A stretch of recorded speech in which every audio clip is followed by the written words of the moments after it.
C'est bon. Alors président sànq yaa ngi woon ci mobilisation bu appel bi nga xamante ne moo di révolution bi ak justice bi lancé woon ko jëm ci li nga xamante ne taxaw na temm rek bañ li nga xamante ni moo di réforme constitutionnelle bi gis nañ ni yow dangaa ñëw jàmmarloog tax der yi ba ñu yóbbu la téye la loo ñu mën a wax tey si suba ni nga dundee manifestation ba sa interpellation. Bon, d'abord damay féliciter ñëpp ñu fi nekk gis ngeen ko ñu ma wër ñëpp depuis ce matin ñu ngi au combat. Nous ma jàppee lañ leen mën a jàppee pour ñeneen ñi on a été ensemble dans une notamment ñu ma seq nii ñoo bokkoon cellule. Il faut que sénégalais yi ñu xam ne luy yëkkati Sénégal ci sénégalais yi lay jaar luy tax Sénégal du nërmeelu luy tax Sénégal mu nekk état de droit li tax Sénégal mu nekk état bu am démocratie sénégalais yi ñoo ko mën a liggéey boobu nag. dafa bokk ci jéego yu ñuy def waaye dafa bokk aussi ci am fulla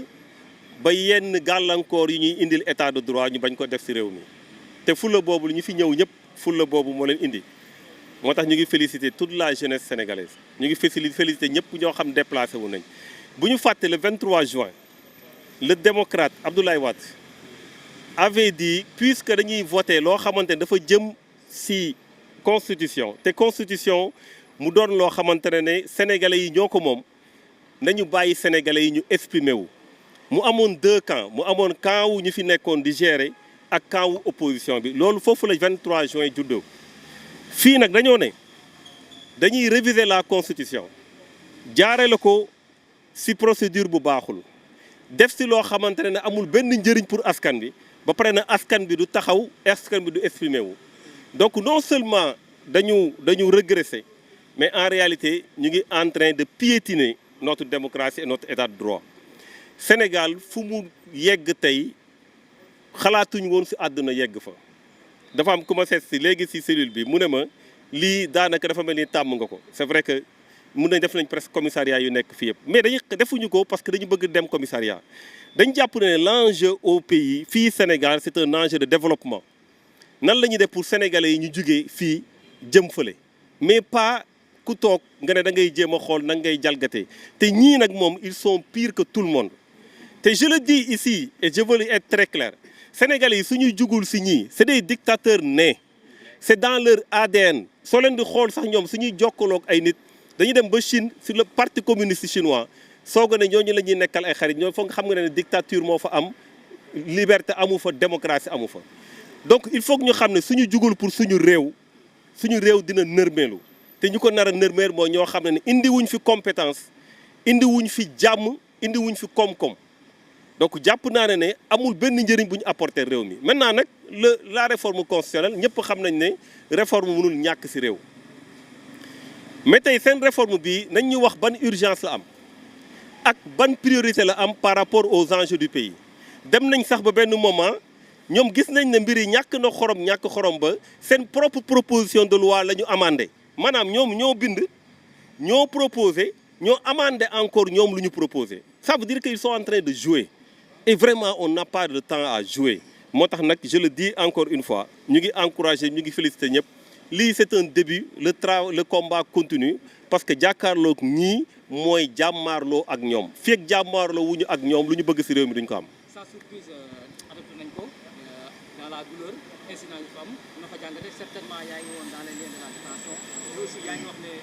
c'est un début lan nga war a doon seen taxawaay fan yu jëm ak ban message ngeen di sànni le président de la République. Non, c'est tout un processus. Il y a eu l'initiative, il y a l'adoption, il va y avoir l'approbation. Donc aujourd'hui, on verra bien ce que tout ça va donner. Mais lu si mënti am aussi bien si forme bi que si fond bi d'accorduñu si. D'accorduñu si façon bu ñu ko defee cette proposition est irrecevable, on l'a démontré. D'accorduñu si fond bi même avant projet bi c'est-à-dire que suñu jëloon avant projet bu président Bassirou Diomaye Faye proposé rek ñu jël ko ne dañ koy def proposition de loi loolu rek dañ si d'accordul parce que y a beaucoup de choses yoo xam ne dañ ko war a xoolaat. mënuñu jël constitution di ko changer comme ça di dooleel ay premier ministre un premier ministre qui n'est pas élu di def ay réformes yoo xamante ne amul benn sens dans une constitution donc encore une fois ñoom nee nañ avant projet la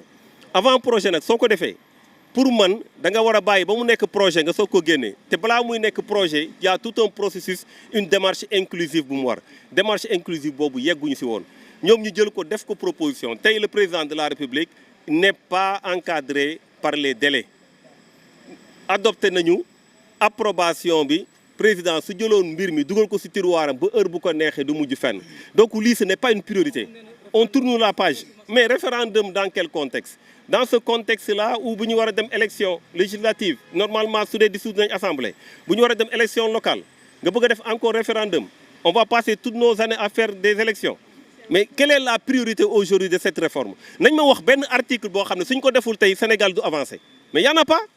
donc nañu jël da ko jël dugal ko ci tiroir bi et qu'on oublie cet épisode-là mais ñun on va pas oublier ce coup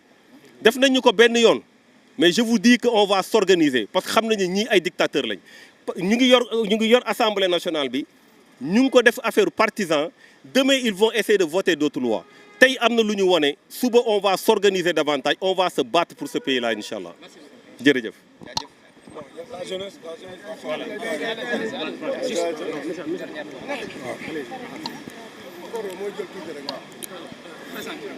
Voilà. Moi c'est Michel de Singhi Silva. Je suis le coordinateur national de la jeunesse de Aar Sunu République et du FDR aussi. Voilà. Alors tey ñëwoon ngeen ci mobilisation société civile ak opposition bi. gis nañ seen taxawaay tey loo ñu mën a wax ci bés bi da nga bokkoon si ñuy interpellé ce matin. Tout à fait man interpellé wuñu ma directement interpellé nañu mais taxawuñu ñun ñëpp a jàmbaarloo ak ñoom. alors ñun initiative bi dafa nekk loo xam ne bookum wax na ko honorable réew mi moo laajte ndaw ñi jóg ba ci paa yi tolluwee ñoom dañoo jóg xeexal seen république démocratie sax ñii dañoo jóg comme ni mu ko waxee pour noot ñu comme dañ ko prédire c'est des prédicateurs ils vont être là pour 50 ans changer système bi fexe ba jaxase askan wi ak nit ñu baax ñi ci réew mi ñëpp ku baax ku am alal yow ku bon nga ku am teraanga ku sekk lu rafet ak kilifa diine ak ay personnes ressources yow ku bon nga maanaam bëgguñu doomu sénégalais bu tekki dara ku tekki dara yow takkal nañ la ay pot le président Diomaye la preuve ñoom ñoo àndoon ba mu yéegee bu fekkee dëgg la li ñuy wax ba mu yéegee kon moom dafa gis ni ñun ñoo nekkoon ci dëgg mu nar a séparoo ak moom na ko def muy dëgg tey dañ doon xaar moom mu taxawaay bii ñu am ñun yëkkati force de l'ordre yi ñëw barricade buntu assemblée il n'aurait même pas eu de vote Sonko il est illégitime il est illégal c'est un occupant sans titre ni droit il doit être expulsé et de lui et de son chef et de tous les occupants de son chef mooy dëgg tey nag ñun ñoo fi taxaw di jooy di kaas ñu bëri ñu ngi xëy di dox seeni soxla on appelle toute la population à se lever comme un seul homme et dire non parce que lii c'est l'avenir de nos frères et sœurs de nos enfants et des futures générations priorité yi nekkul ci ay lois yu ñuy voter ak 30 articles lan moo tax nga koy nëbb sénégalais yi génnee ko nga wane ko nga yóbbu ko laaj sénégalais yi lan mooy seen xalaat ci lii ba bëgg nga xool lu ñu lay wax ban sens la am premier ministre dafa war a nommer ay postes civils pour un premier ministre koo xam ne tu es nommé le peuple ne t'a pas élu premier ministre président de l'Assemblée tey il s'immisce dans les affaires du ministère de la justice troisième pouvoir da koy def la moom mooy entendre ay magistrat bu ko neexee loolu mooy wund lan ëllëg pouvoir bu fi nekk bëgg a corrompre magistrat wala bëgg la noot bu ñu nommé seeni magistrat ànd ceeg ñoom mu nekk ñoo xam ne dëgg taxul leen jóg mën nañ corrompre ñi ci des ñëpp liberté pour tous. ñu daanal ci perspective bi bu ci jógee tey loi bi lan moo doon seen taxawaay ëllëg. dañuy taxaw jàmbaarloog Ousmane Sonko s'il pense que nous avons peur de lui gis na léegi dañoo dajeeg moom léegi ci yoon bi c'est sa surprise de l'année c'est sa surprise il a été hué pour moom ñëpp ñibbi nañu dañoo génn gendarmerie dañu dàq ñu jël yoon bi mu jël suñu yoon ñëw dajeeg ñun ci yoon bi il a été hué avec son cortège nit koo xam ne avide de pouvoir taxaw nga fii xas nga nit ñi lu nekk tey amul lenn loo wax loo xam ne dëgg la nawloowuñu ko dinañ jàmbaarloo ak moom république bi moomu ko te gënuñu fi dara dinañu taxaw woon ko ni loolu muy woote du dëgg te yàllaay buur yàlla ka ëpp doole fuuf te mu ngi koy won boppam gëmu ko. tu as essayé mu ne la ça ne passera pas jaxase nga sénégalais yi ak président yi fi jàll yëpp de Senghor à Macky Sall ñooñu ñoo sacrifié génération yi ñooñu ñoo yàq réew mi ce que tu es ce sont eux qui te l'ont fait cette nation là ñooñu c'est ces hommes là qui l'ont fait moom lan la fi def 2 ans aujourd'hui au pouvoir bientôt 3 ans lan la fi def rien du tout avec 16 millions de dettes 16 000 milliards de dettes amaluñu njëriñ jeunesse sénégalaise nañu yeew xiiroo bi ak ŋaayoo bi haine bi ñuy attiser entre nous kii jaru ko il n'aime pas le Sénégal ok. te dinañu dal ci kaw. Merci président. Inch'Allah. Merci beaucoup. jaajëf frère.